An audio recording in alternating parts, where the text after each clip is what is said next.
All right, I'd like to show you another method of pressure cooking, sterilizing agar cups. We usually stack them and cover them in aluminum foil and then put them in the pressure cooker or instant pot, which is what I always use. Now, a long time ago I saw somebody putting them in jars, but I don't know, I don't remember how they remove them from the jars and all that stuff. So I started thinking, I have these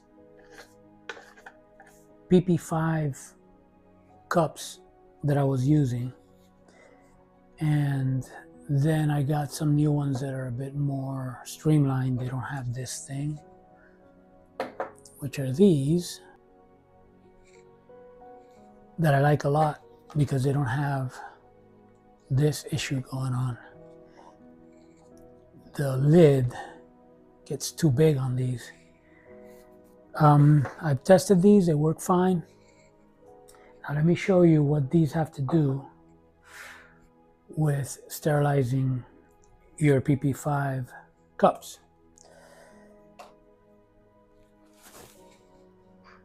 When you use the aluminum foil method, after the pressure cooker is done, you have to wait for it to equalize the pressure on its own, because if you vent it, all this air rushes in and mixes with the outside and all that stuff that nobody wants.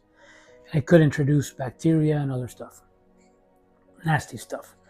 So you wait and it's fine, you take it out, and as soon as you take them out, you undo the aluminum foil and you close them, right? Close them as quickly as you can, because you need to leave them with some space for them to, for the vapor to get in there and sterilize. Now, I already made a test with these, and here's what I did.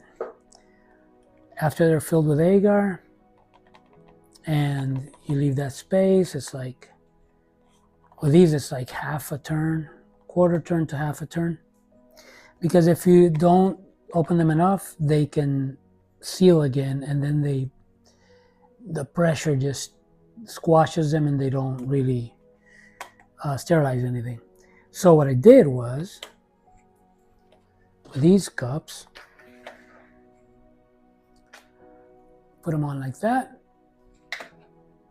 put them on there, and then seal this tight. Of course, careful not to mess with anything inside because they're full of water, full of agar. Now, liquid. Now, you can see how they look. You can only fit 3 in here, but you use more. So 3 times 4, I can put 4 of these easily in my Instant Pot. So you could do 12 at a time. That's one of the drawbacks. You can't stack as many as if you just use the aluminum foil, which I can do like 5 or 6. Now, the cool thing is you can vent, you can do whatever you want because it's filtered. Nothing gets in here. Now, you got to be careful when you take them out. Set them like that. Hold down, hold this so it stays level. And when you open it,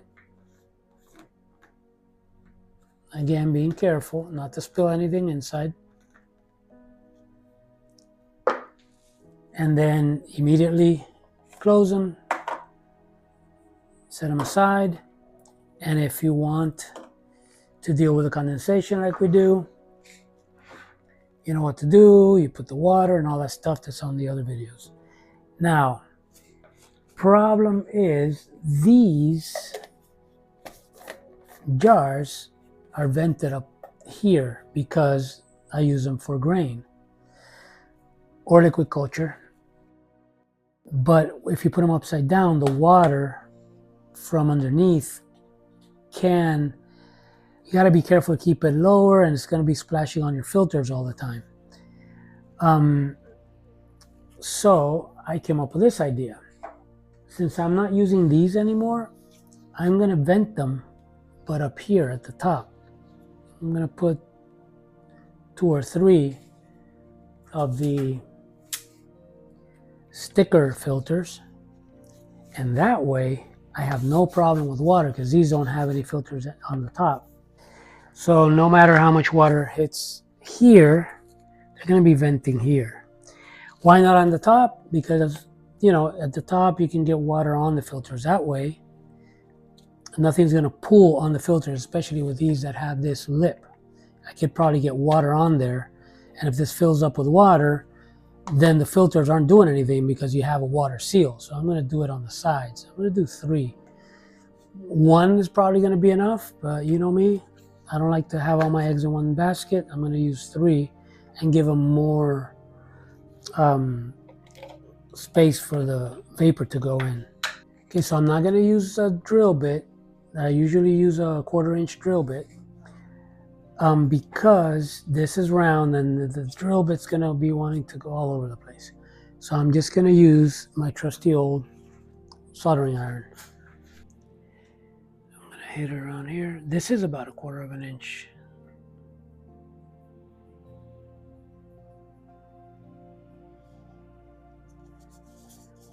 One, 2,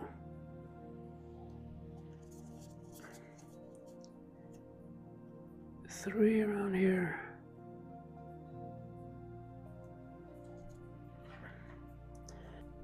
Now I know what you're thinking.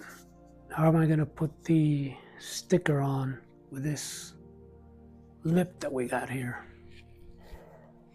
Well, we get our X-Acto knife. Cut that off.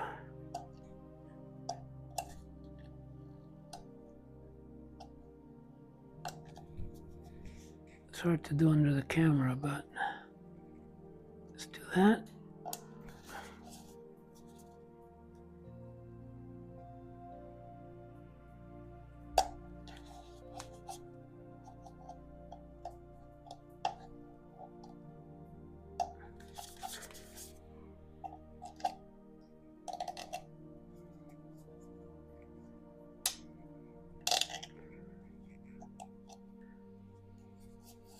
So now it's flush. Now I can put the sticker on. Take our sticker.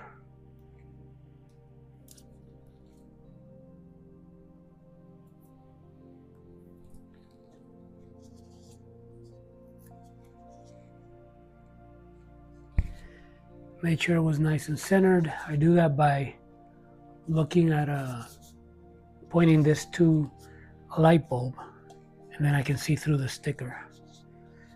So I didn't do it on camera. And that's it.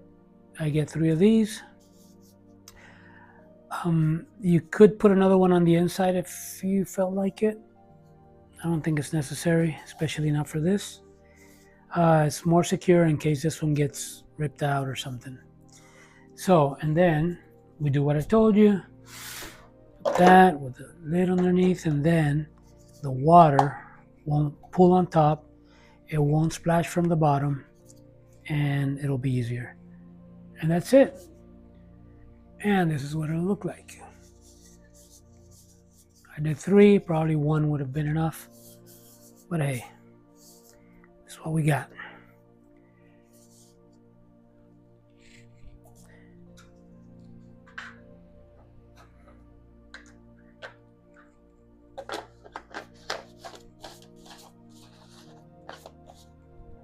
Lay them flat like that. Of course, you got to be careful when they're full of agar because it's going to splash around, especially, you know, when you take them out. Good thing is you don't use and have to throw away a lot of aluminum foil. Do this only once. You can vent, not have to wait for it to drop the pressure by itself. You could vent it, but you could even let it cool off after you take it out. Leave it, let it cool off, and then after open and close the lids. But if you're gonna do the thing that we do to get rid of the condensation, which you really don't have to, then you need to open them as quickly as possible and then close them. That's it. A new way to pressure cook, sterilize your PP5 cups. You may like it better than the aluminum foil. Hope this helps.